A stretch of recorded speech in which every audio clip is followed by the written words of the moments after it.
Week 3 of Dana White's Contender Series is here. I'm going to give you a little bit of a full card prediction and breakdown of the 4 fights that are now on this card, because I believe the first matchup on this card, I think there was some kind of health issues on the weight cut, and then the guy that was supposed to be on there got rescheduled with Manel Cap on the what is it, the Sydney card in Australia. So that matchup got taken off of it, so we are going to only have 4 fights on this card. So let's get right into it. We have Robbie Ring versus Luis Pajuelo, I think is how you say the name.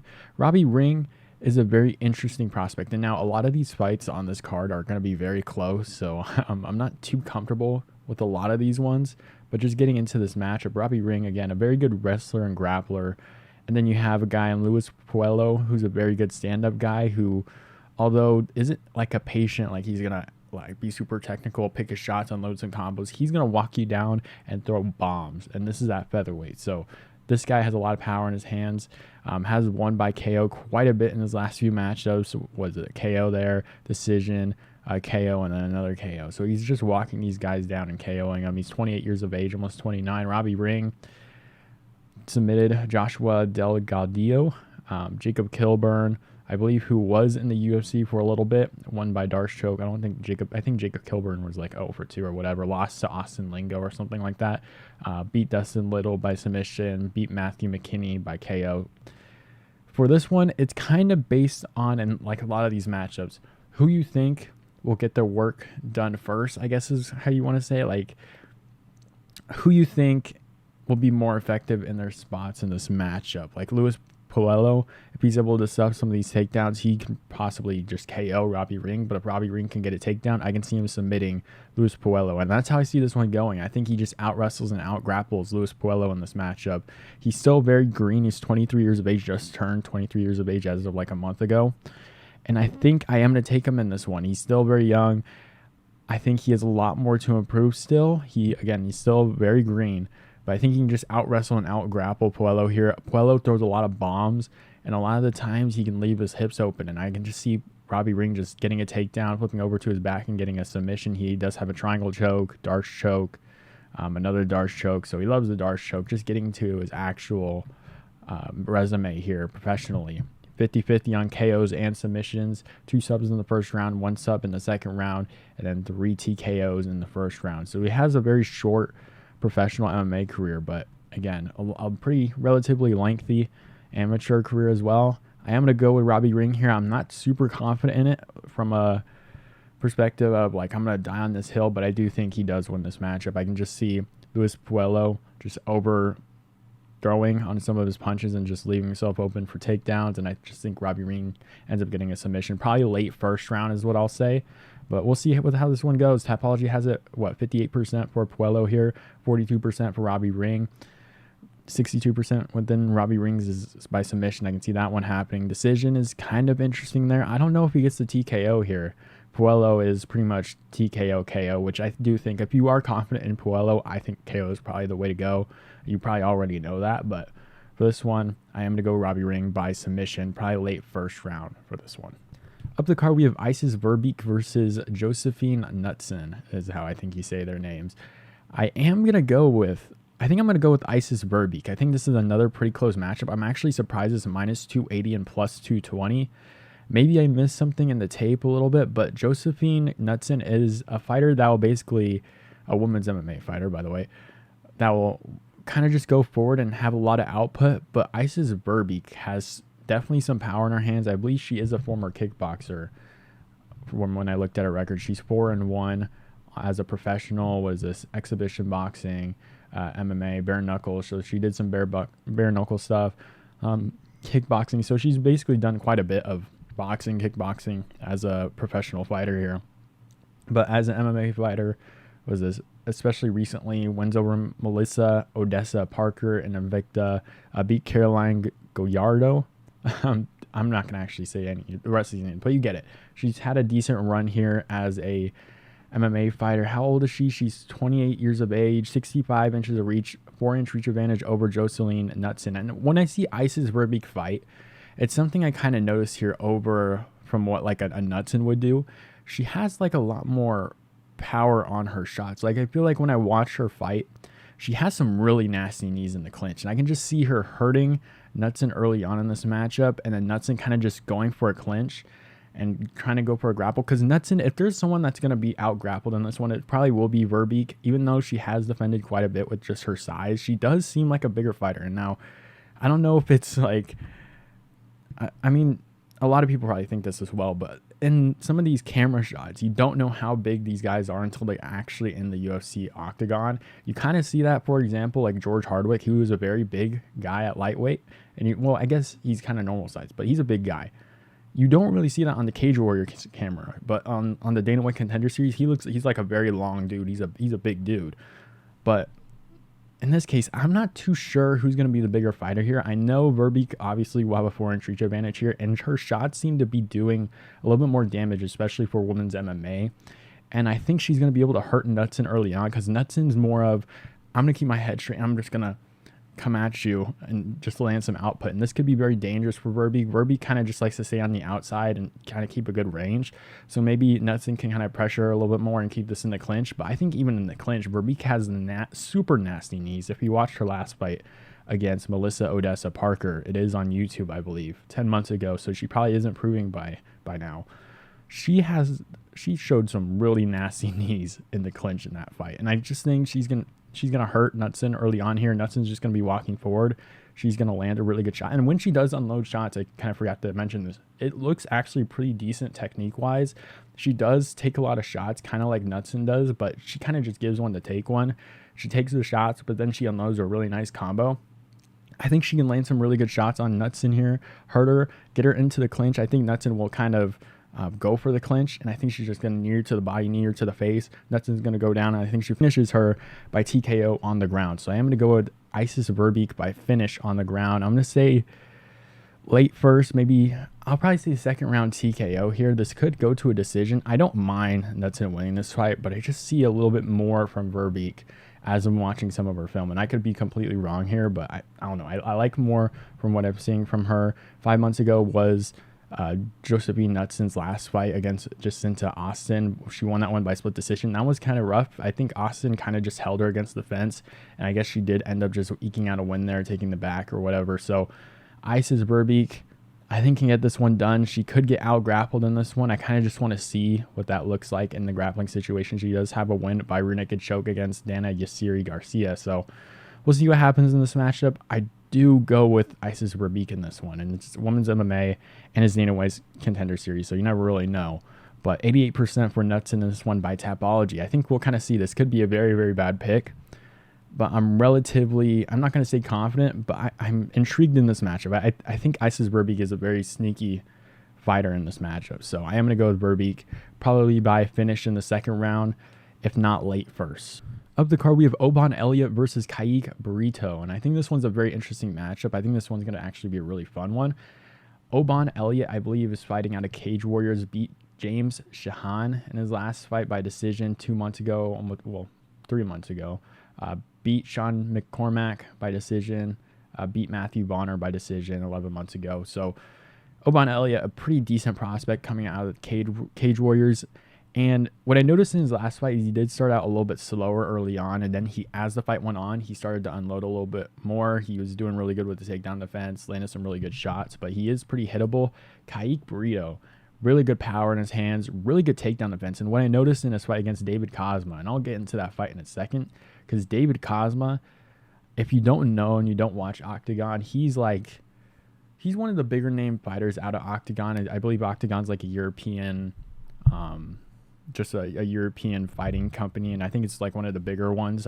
They draw a pretty big crowd. I think they pack out like arenas and all that. So David Cosma is like their guy. I believe he's like, I think, my guess, I don't watch a crazy amount of their stuff. I have been following David Cosma a little bit, because when I did see some of his fights, I was like, oh wait, he's 31, but he's one of the bigger guys in that company. So I did watch him a little bit. And he ended up beating David Cosma. And he's actually like beating him up pretty badly in that matchup. He defended all his takedowns. The way he defended the takedowns, I think it was like in the third round before he KO'd him. Cosma went for a takedown, and he literally just defended it with just like his legs initially. Obviously, he got the underhooks after that, but this dude's a really, really strong dude, and I think he has a really strong base as well. 26 years of age as of right now, so he's still very young. But beating David Kozma, who's actually a very solid fighter out of Octagon, he is getting a little bit older, and I was kind of hoping the UFC might be able to kind of take a shot at him a little bit, but I think him being 31 is kind of a iffy one for the UFC to take, even though I think El Swati or whatever, who just beat George Hardwick, was like 33 or whatever. So who knows, maybe he does have another chance. But Kaik Brito was the only guy to beat him within his last, 8 fights here. Hadn't lost to an opponent since 2019, even before that. Like he doesn't take many losses on his record, and David Kozma is a very solid fighter out of Octagon. So I am going to go with Kaik Brito, not just because he beat David Kozma, who I believe is a champion in Octagon. I'm not too sure off the top of my head. I might be wrong there, but I think the power has really good takedown defense. I think he can land some really good shots on Elliot, especially early on in this matchup. I think if Oban Elliot is able to weather the storm of Brito early on in this fight, and Brito kind of just tires out trying to finish him, Elliot can definitely in the second and third round win this fight just based off of output and just landing the better shots on Brito and winning it by a decision. Maybe he gets a finish in the third round or something like that, but I can't bet on Kaik Brito kind of just tiring himself out off of like trying to finish Oban Elliot. I think he lands a really good shot on Elliot early on in this matchup in like the first round. I think Elliot doesn't react very well to it, and I think Brito does get the finish here, and maybe Oban Elliot does go for like a takedown, Brito stuffs it, and then Brito just unloads some shots on him on the ground. So I think Kaik Brito maybe wins this one late first round. I think it'll probably be like mid to late. So I think he lands some really good shots early on in this matchup, actually cracks him probably about halfway mark in the first round, and I think he just finishes them off. And of course, just lands some really good shots. I just trust the power a little bit more of Kaik Brito in this matchup. Oban Elliot, I think, will get better as the fight goes on, but I just don't see this fight going on for very long. So I am going to go with Kaik Brito, still very young, so he is going to be improving. His last fight against David Kozma was 8 months ago, and that was a really good win. So I am going to go with Brito here. 80% picked by Tapology, 86% by TKO. I mean, Elliot does have a decent chance here, but I do like -165 for Brito. I'm relatively confident here. I was very confident in George Hardwick and some other men last week, and they both lost. So actually, I didn't even talk about that, but that was very brutal to watch. Some other men and Hardwick were some very good prospects, and I'm actually kind of salty that they did lose that one. So, but I am going to go with Brito in this one. I think late first round TKO is probably what I'm going to go with here. Up the card, we have Eli Aronov versus Zhachary Reese. And for this one, let me actually dive into some of these guys' resumes real quick. Zhachary Reese, if you watch him and if you even just look at his resume in general, he has a lot of finishes. They don't go beyond the first round. I think in the amateur was the only time going beyond the first round was his amateur fight against Parker Didier. I think I said that right. And that went to round 2 and 2 minutes and 20 seconds. And his only loss ever of him fighting was against Kevin Holland. 1-0 Kevin Holland all the way back in 2012. And that was his only loss. So he's finishing these guys really quickly. I believe Aaron Phillips was on The Ultimate Fighter is what I'll say. I think he was. Yeah, he was on The Ultimate Fighter relatively recently. Lost to Petrosky there, but he finished him pretty quickly. And from what I noticed in his fight against Tommy Britton is that when he was throwing strikes, he was overthrowing so much. And I think if you're facing a guy like Ali Aronov, he can find those hips and take you down. And Ali Aronov is a very, very good grappler. Like he seems like a very, very strong dude. He is a smaller guy. 6'3" to 5'10". Maybe Zachary Reese can get this one done. Maybe he can lock up a guillotine, kind of like how he did against Aaron Phillips when he went for the takedown. But Eli Aronov faced some adversity in the fight against, oh boy, another one of these names.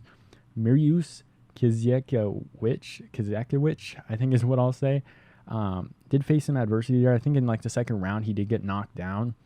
Like brutally knocked down, and was able to like reverse position off the bottom and get like an arm triangle. Like he's some very good grappling. And I think Zachary Reese, who does overthrow on the feet, who I think won't want this on the ground, even though he does have some good submission skills and just the finishing ability in general, I don't think he wants this on the ground. And I think he's going to try and finish Eli Aronov on the feet. And I don't know if he can do that. Like he's just so wild on the feet. He's 29 years of age. So, I mean, part of me wants to say he's too green and this is too soon, but he's only 29, so this is really his shot to make it here. I think I can just see him overthrowing on his shots and then just leaving himself open for a takedown Eli Aronov kind of just ground and pounding a little bit in that first round and maybe trying to get a sub later in the first. I don't know how this one necessarily goes because I can see this one definitely going to a decision where Aronov kind of just plays the guard game a little bit once he takes down Reese.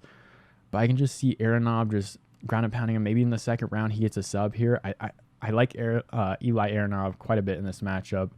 I don't see how Reese can lock up a finish on him. Like, he does have a really good guillotine. It was like a high-risk one, kind of like how you'd see John Jones do. And he put it, Aaron Phillips out cold when he did lock him into it. But I don't know. I trust Aronov here a little bit more. I think he can get this one done, especially if he doesn't strike on the feet. I think if he goes for a takedown or when Zachary Reese just becomes very wild and very open, get the takedown, just control him on the ground until he finds an opening. Maybe Zachary Reese tries to get up and he gives up his back a little bit more and he can hop in like a rear naked choke there. But I don't know. I think Eli Aronov, a very stocky dude, a very strong dude, probably has a really nice arm triangle. Like, you saw that against however you say his name. He's pretty much able to lock that in relatively quickly. And he was dropped down in that fight. So maybe Zachary Reese can catch him on the chin here very early on. But I don't know. I like Eli Aronov. I think he's a more polished fighter, especially at 27 years of age. He is a younger fighter here. And Zachary Reese, although he does have all these finishes, he does show some openings very early on in those fights. And I don't know if he's going to be able to get a quick finish over a guy in Eli Aronov in this one. So maybe Aronov does get the submission here. I wouldn't play round by round on this one. Over unders, I'm not even necessarily sure here. But I think, I am going to go with Eli Aronov probably by submission here. If not, I think it's probably going to be like a second or third round submission when Reese kind of tires out, because he hasn't had to go 3 rounds at all. So we don't even know his cardio at this point. So I am going to go with Aronov by submission here. 66% picked by Tapology, 44% by submission, 31% by decision, and 19% by TKO. So I do like the submission area here.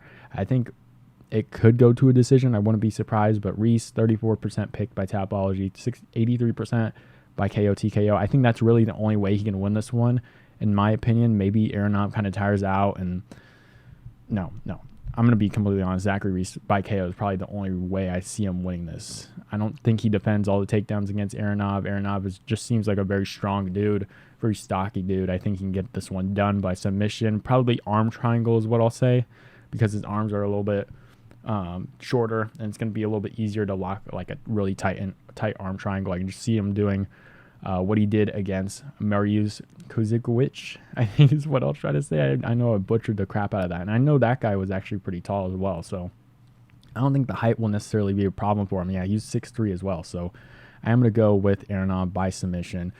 Let me know what you guys think about these matchups down below. Who do you guys have in the main event between Eli Aronov versus Zachary Reese? And I'll see you guys next time.